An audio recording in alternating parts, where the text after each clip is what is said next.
ठीक है। बीइंग का यूज हम लोग स्पोकन इंग्लिश में कैसे करते हैं, ठीक है, बेसिक यूज मैं बताने जा रहा हूं, ठीक है।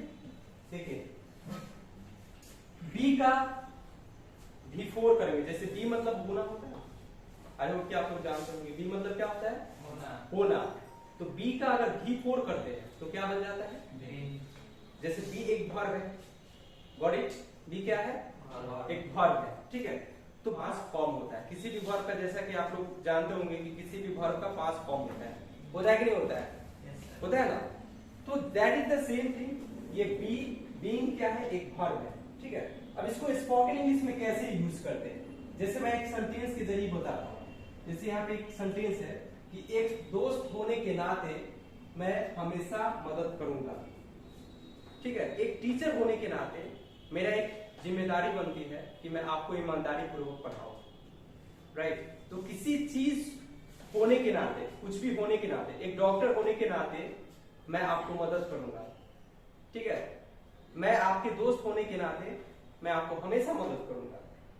बात समझ में आ रही है। तो इस तरीके का अगर सेंटेंस रहेगा तो सबसे पहले आपको क्या लगाना होगा, बीइंग लगाना होगा। क्या लगाना होगा, बीइंग। सबसे पहले आप क्या लगाएंगे, बीइंग लगाएंगे, ठीक है। उसके बाद कोई ऑब्जेक्ट और उसके बाद जो सेंटेंस रहेगा वो लगाएंगे। जैसे यहाँ पे देखिए, एक दोस्त होने के नाते मैं हमेशा तुम्हारी मदद करूंगा, ठीक है। तो सबसे पहले क्या लगाएंगे, बीइंग। तो यहाँ पे पहले बीइंग हो जाएगा। क्या होने के नाते, एक दोस्त होने के नाते तो क्या होना चाहिए, बीइंग अ फ्रेंड। क्या करूंगा, मैं हमेशा मदद करूंगा। तो यहाँ पे क्या हो जाएगा, आई विल ऑलवेज हेल्प। किसको मदद करूंगा, तुम्हें। तो being a friend I will always help you. Being a teacher I have responsibility to teach you honestly, right. बात समझ में आ रही है। तो बीइंग का यूज पहला यूज ये है, ठीक है, first use, this is the first use of being. Second use देखिए, सेकेंड यूज में क्या करना है कि आप कुछ भी हो रहे होते हैं, जैसे वह बूढ़ा हो रहा है, ठीक है, मैं तेज बन रहा हूं, ठीक है, शाम हो रही है, ठीक है, शाम हो रही है, सुबह हो रही है, अंधेरा हो रहा है। बात समझ में आ रही है। तो इस तरीके का अगर सेंटेंस रहेगा तो सबसे पहले आप क्या लगाते हैं, सब्जेक्ट लगाते हैं। सब्जेक्ट की बात क्या करते हैं, पहले सब्जेक्ट लगाना है, इजेमार लगाना है।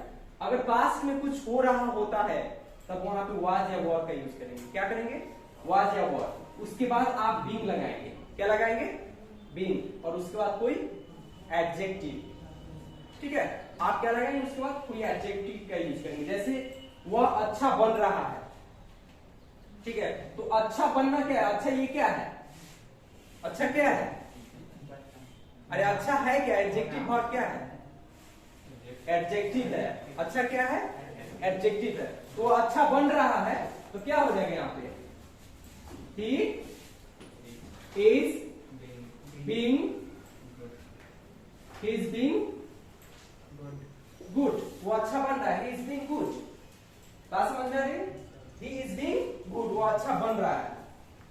तो इस तरीके से ये सेकेंड यूज हो गया। थर्ड यूज में क्या है, पैसिव में हम लोग बताए थे, आपको बताया था कि पैसिव में कैसे यूज करते हैं। देखिए बेसिकली में आप लोग ग्रामर में जो रूल पढ़े हैं, तो इंग्लिश में सेंटेंस दिया हुआ रहता है, रूल के हिसाब से आप उसको कन्वर्ट कर लेते हैं, एक्टिव से पैसिव बना लेते हैं। लेकिन स्पोकन इंग्लिश में जब बोला जाता है तो आप समझ नहीं पाते हैं। क्यों नहीं समझ पाते हैं, क्योंकि आप रूल के हिसाब से पढ़ते हैं, इसलिए आप समझ नहीं पाते हैं, ठीक है। देखिए स्पोकन इंग्लिश में कभी कभी क्या होता है ना कि बाय का यूज नहीं करते हैं। जैसे मान लीजिए कि आपको बोलना हो कि आपको अंग्रेजी पढ़ाया जाता है, ठीक है, पेड़ काटी जाती है, कपड़ा धुल रहा है, मेरा कपड़ा धुल रहा है, और कौन धुल रहा है पता नहीं, आपको अंग्रेजी पढ़ाया जा रहा है।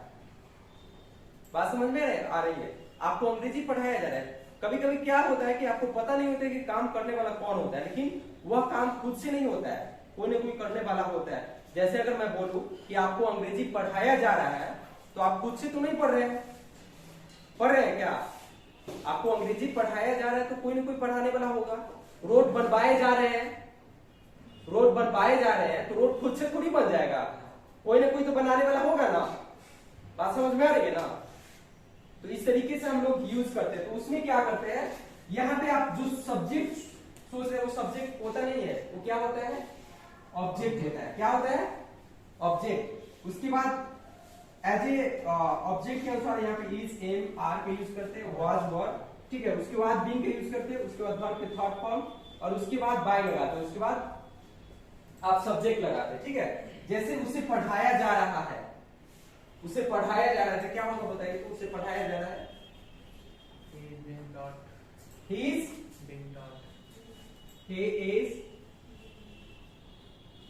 being taught, he is being taught, उसे पढ़ाया जाता है, ठीक है। आपको अंग्रेजी पढ़ाया जा रहा है, English, you are being taught, you are being taught English। आपको आई होप कि आप इसको आप आसानी से समझ लिए होंगे, लेकिन मैं बार बार क्या बोलता हूं कि समझना इंपॉर्टेंट तो है, लेकिन इस पे प्रैक्टिस करना उससे भी ज्यादा इंपॉर्टेंट है। यदि आप इसको बोलना चाहते हैं, रियली आप बोलना चाहते हैं, तो इसको ऊपर आपको प्रैक्टिस करना पड़ेगा।